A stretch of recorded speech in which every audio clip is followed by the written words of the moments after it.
the Legal Corner podcast series. Welcome to today's episode of The Legal Corner, a podcast which covers a variety of legal issues to keep you informed. Hosted by attorney at law Colin Denoon and communications specialist Leonardo Torres.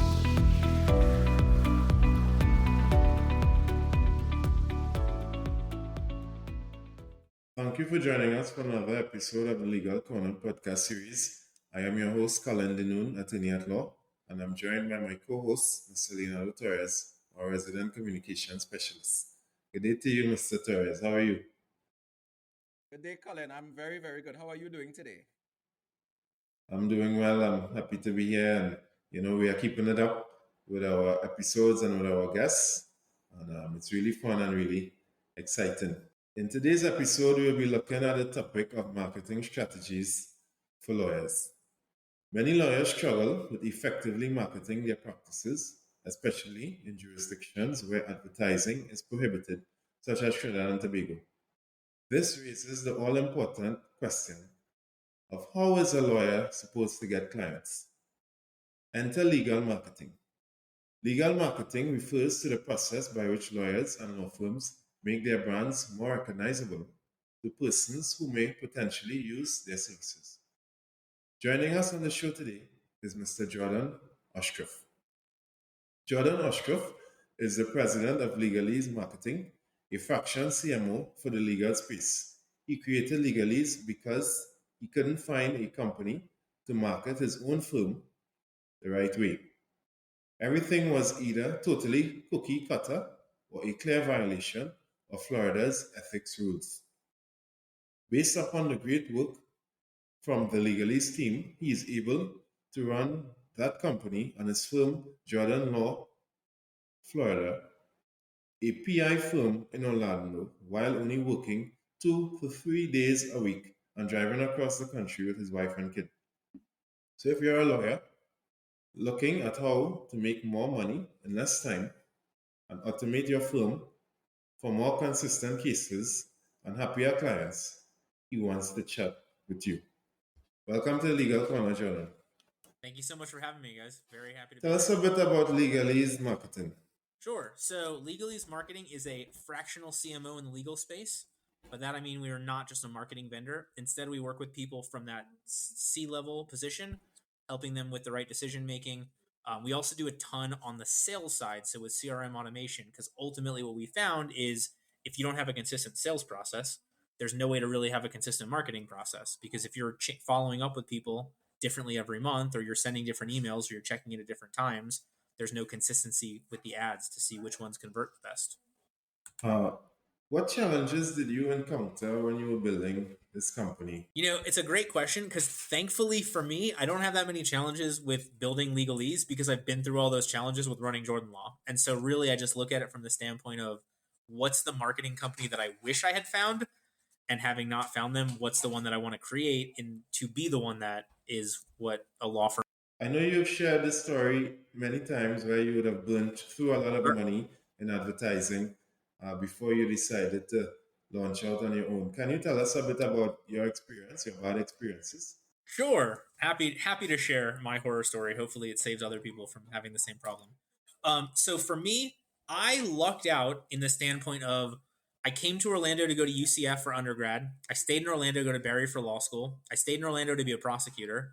And so by the time I opened my firm, I had, at that point, like 10 years of relationships in the city that I was opening up in. So I generated a decent amount of work from just referrals and knowing people.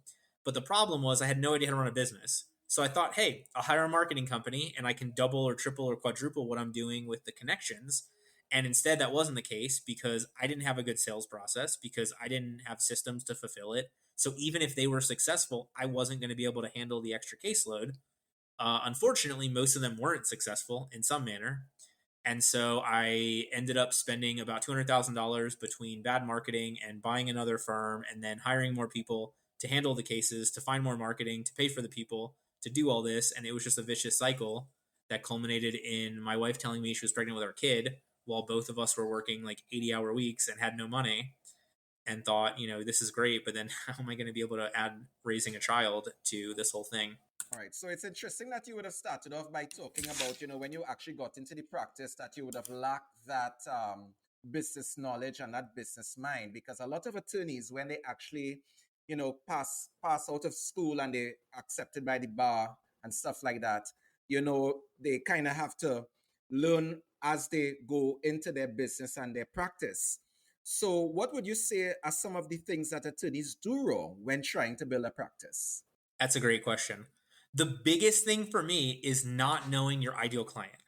The more that you know your ideal client, and by that I mean the one that you want to work with, who's going to pay their bills, who's going to appreciate your work, who you're going to love doing, the easier all these other decisions make. Because like if you look at it like a dartboard, you focus on that bullseye, and so you might get one rung out, two rungs out, three rungs out. But the problem is if you don't know that ideal goal, then you don't know what marketing to say no to. You don't know what cases to turn down. You don't know what conferences to go to. You don't know who to connect with. And you really end up wasting a bunch of time, money, and energy on things that don't actually matter to your ideal client. Whereas when you focus on that, it's not just a marketing thing.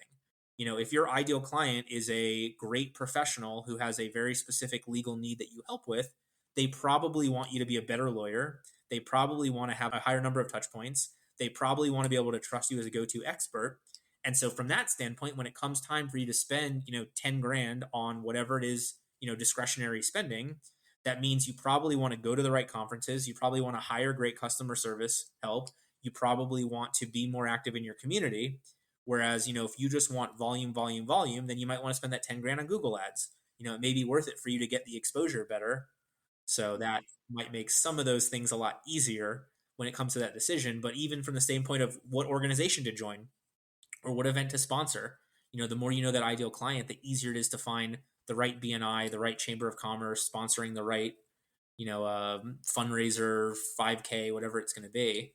In terms of marketing strategies now, because, these things can get very, very complex. There's a lot of picking and choosing and niche markets. And based on what your real practice is all about, I guess it's going to be different to, individual attorneys. But what would you say are some of the marketing strategies from your experience that you think are likely to fail?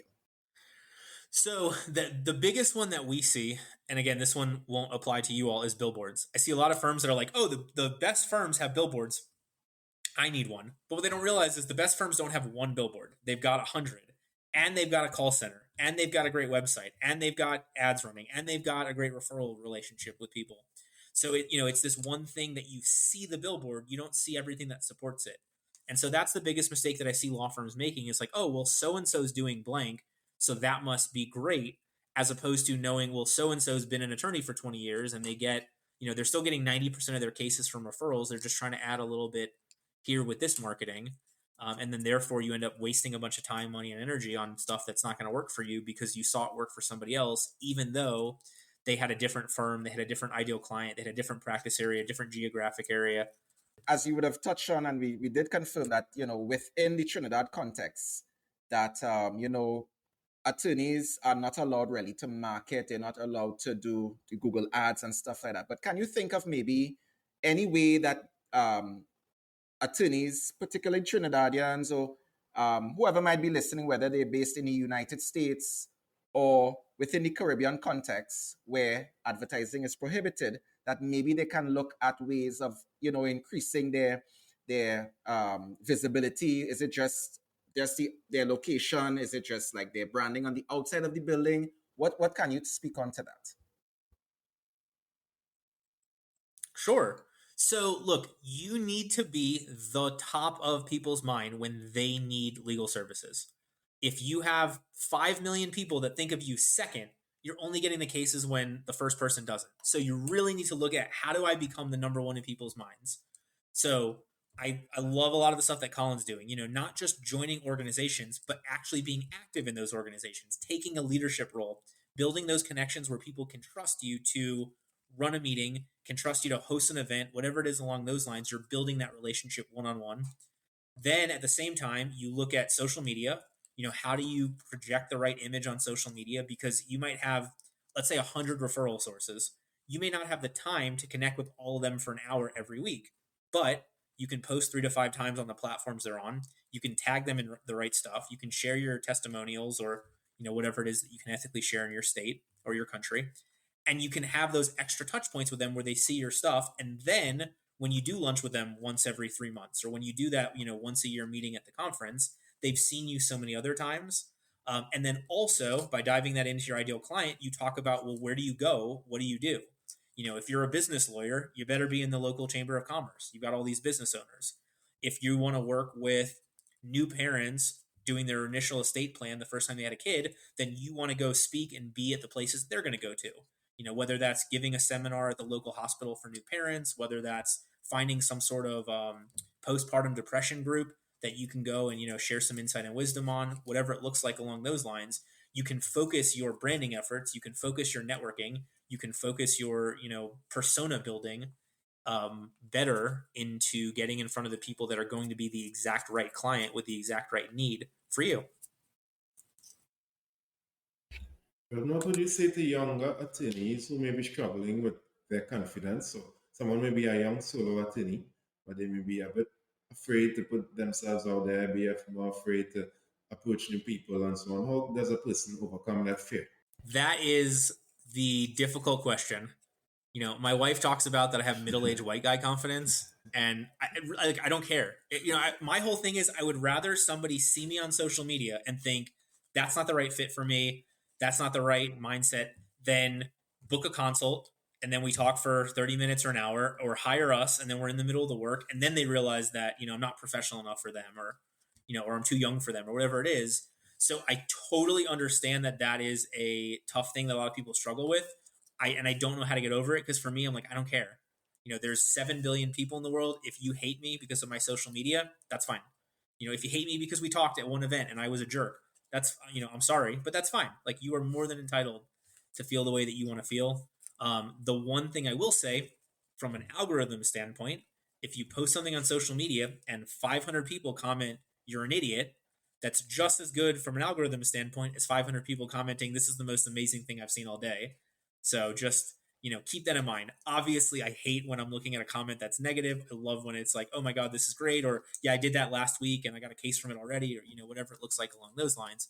But from a true going viral standpoint, you can go viral for negativity just as much as positivity. No attention is wasted. Yeah, I mean, look, there's certainly bad press. There's certainly bad attention. But when it comes to, like, if the worst thing in your life is you have an internet troll, it's probably because they're jealous. It's probably because, they wish they could be doing what you were doing. And you just kind of have to focus on the fact that they are spending that much time of their life commenting about how I'm an idiot or a moron, or, whatever it is along those lines, as opposed to me trying to comment with helpful stuff to help, anybody who watches it, listens to it, interacts with me. As it pertains to, lawyers who are a bit hesitant or not too comfortable marketing themselves online.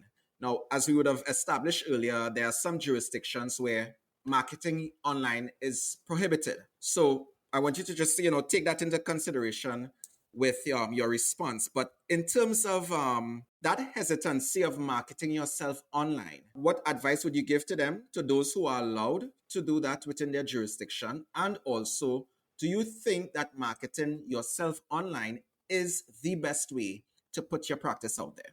Now, I mean, look, here's, to be totally honest, if you sit down and you read How to Win Friends and Influence People, you have tapped into the best marketing ever. At the end of the day, creating a relationship is the best way to market. The benefit becomes from social media, you can create those relationships at scale. From advertising, you can create that first point of contact at scale. So I'd be hard pressed to tell you can find long-term success if you don't do a good job, if you're not a great lawyer, if you don't have a great firm. It's just there's these little things that you do to get in front of more people, or to get in front of them more frequently. That's what we're talking about with advertising, or that's what we're talking about with going, putting yourself out there online. I'm not telling you to fake who you are, because people will see through it. I'm just telling you to be genuinely who you are at scale, or to the public, or out and about. If that has to be at a networking event, you're going to be, in theory, the same person as you are going to be on a Facebook post. It'll come across slightly differently. There's hashtags, there's like engagement strategies. But at the end of the day, at its core, you really are just trying to find what about myself makes people like me, or decide whether or not they like me. What about myself makes people trust me to handle their case? And how can I get them to know me? And you go back to that, know, like, and trust stuff, whether it's a billboard, whether it's advertising, whether it's organic social media, whether it's a podcast like this, whether it's, a one-on-one lunch, whether it's a group or organization. Like, that's what you should be falling down back on the entire time. That I think I am a great person, that I know I am a great lawyer, that I know I can help people in this position. And then you just keep pushing it out there. I know you pride yourself on having a casual style. Have you ever experienced any blowback from that? All the time. Absolutely. And you know what? I want the blowback, because here's the thing. For me, the average person does not know an attorney. So when it comes to us doing personal injury work, people are hiring an attorney not knowing anybody, and I want them to feel comfortable. So at our office, we dress relatively comfortably. I probably wouldn't wear the Hawaiian shirt in front of a client. That's more of a legalese branding thing. But I'll wear a polo, I'll wear shorts, I'll wear sandals. And I am totally fine. If you walk in or you look at our photos and you say, hey, I want my lawyer to wear a suit the entire time, awesome. You have a million other options, and I urge you to go with them. Because, it's not just the clothing. It's not just the look. There's something else that I'm going to do that's going to upset you. There's some way that we're going to talk that's going to turn you off, whatever it is along those lines. So I am totally fine with that. But at the same time, the clients who appreciate that we are more approachable because we dress like this tend to be the ones that like our more casual style with them, that tend to be the ones who like our more community building aspect that we have, who tend to be the ones who I enjoy when they show up to our events, as opposed to the ones that are super, stuffy and uptight. So it has created this entire, I don't want to say marketing strategy, but like in essence, it's a whole brand that is a magnet. What would you say is your perfect or your favorite way of marketing Jordan Law? Great question. I mean, look, I love referrals. I think building a genuine relationship with somebody is the best way to go about it. But also, that's not a long-term growth strategy. Like at some point, you can only stay connected with so many people. And I don't want to tell people like, hey, at some point you outgrow this referral source. Like they're great, but they only send you one case a month. So now you got to find somebody else. I hate that. So I like supporting that, referral backbone with social media, with advertising, with client testimonials, with a newsletter, with all these other efforts. So that way, like I can genuinely hang out with people that I genuinely enjoy spending time with. Like my definition of networking is doing what you want to do with who you want to do it with. But to be honest, I wouldn't be able to run the firm that I do with just that. So we find the things that support that to get us the right number of leads, the right number of cases, the right kind of cases, the right value of cases, et cetera, through all the rest of the stuff we do. But at the end of the day, a really fun, one-on-one lunch, or really fun, 4 of us going to an Orlando Magic game or something like that, or Top Golf is going to be the most fun that I have marketing. Talk to us a bit about consistency. I know it's important to be consistent in your marketing efforts. Totally. So the part about consistency for me is liking what you're doing. If you like making videos, if you like having a podcast, if you like showing up to the every Chamber of Commerce event, it's going to be so much easier for you to do it. And you're going to go into it with the right mindset. Like if you hate every single meeting that you're going to for this group, you have to talk yourself above it. You got to get over it. And in those first couple moments, like you're going to give people that gut reaction of you don't want to be there.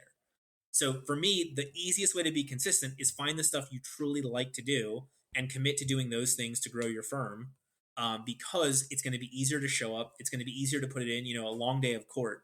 Let's say you were in trial the night before and then you've got your meeting at 7:00 in the morning.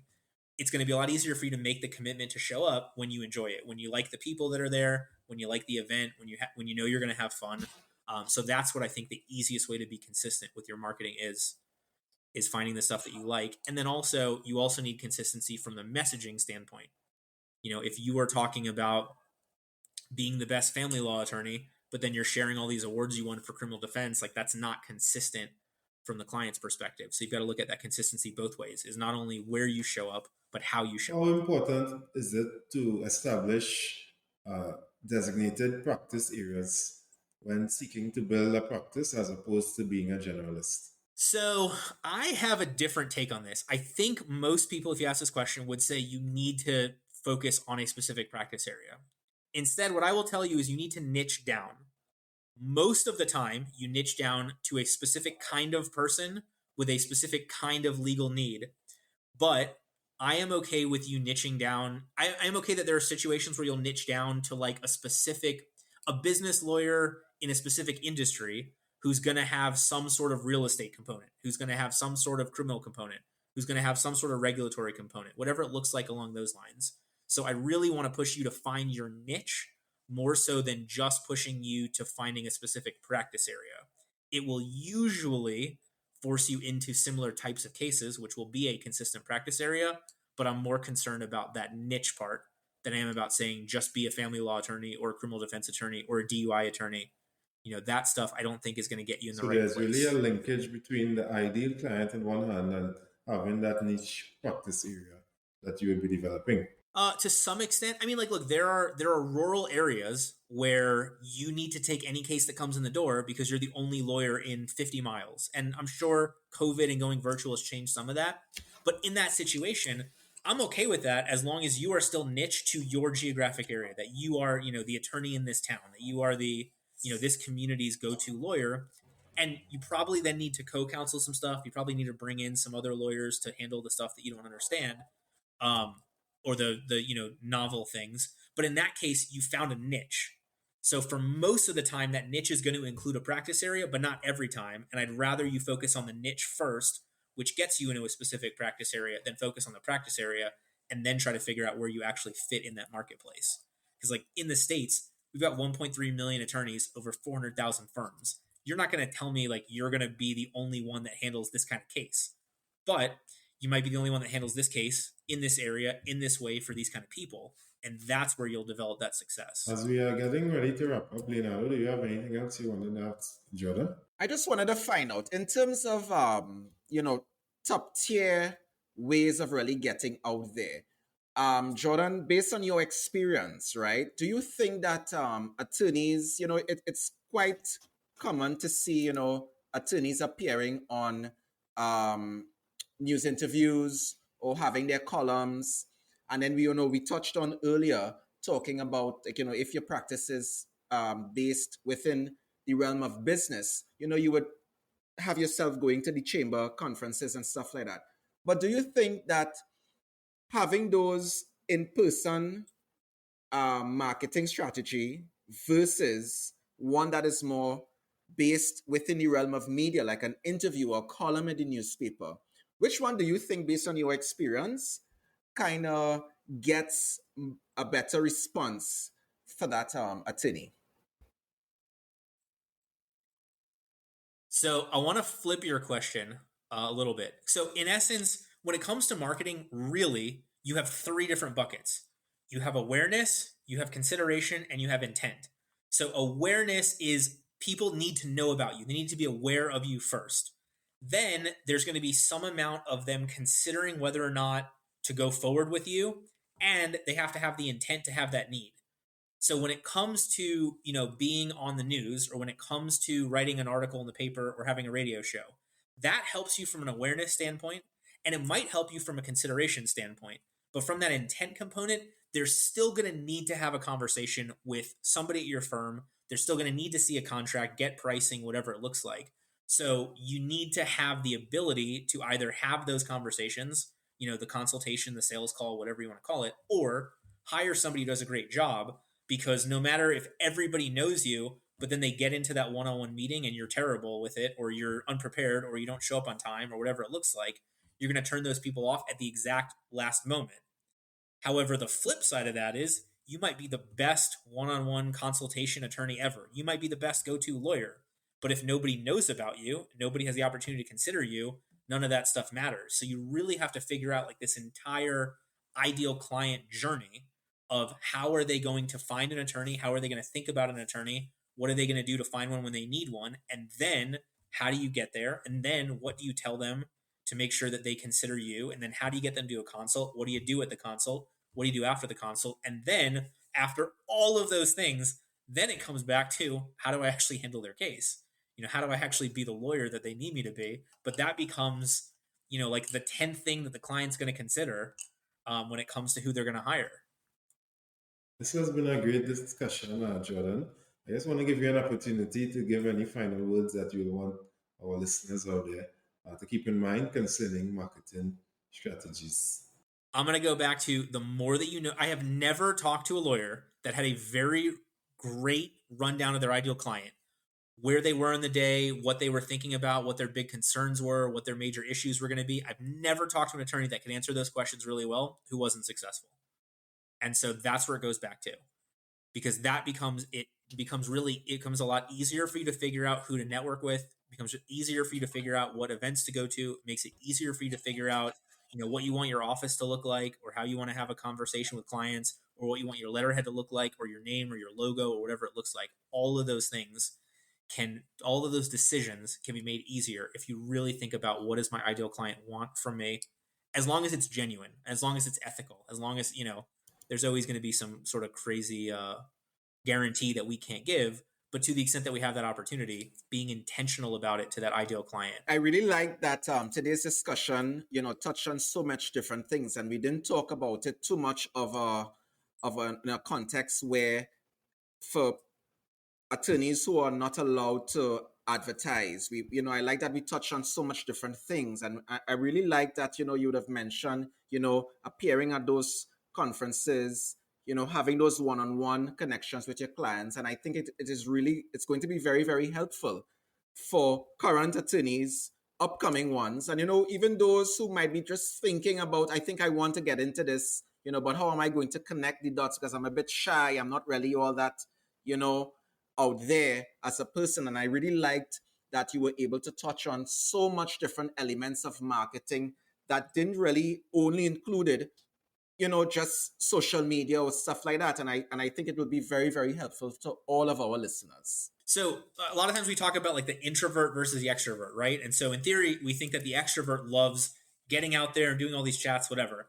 I have seen so much better marketing come from introverts, because it's really that one-on-one conversation. And so even if it's like, I'm an introvert, I'm terrified of social media, talk to the person behind the camera. Like literally just have a conversation with that one person. And I have seen that become so much easier for a lot of people to do. And it comes off so much more engaging, because literally they are like talking to somebody, as opposed to just this kind of weird, social media being like your fake stage. Great. Well, folks, this has brought us to the end of another episode of the Legal Corner podcast series. Remember to check us out on social media, and we look forward to hearing from you. Thank you for listening to the Legal Corner podcast series. For more information, please visit us at our Facebook or Instagram pages, or send your comments to thelegalcornerpodcast@gmail.com. We look forward to hearing from you.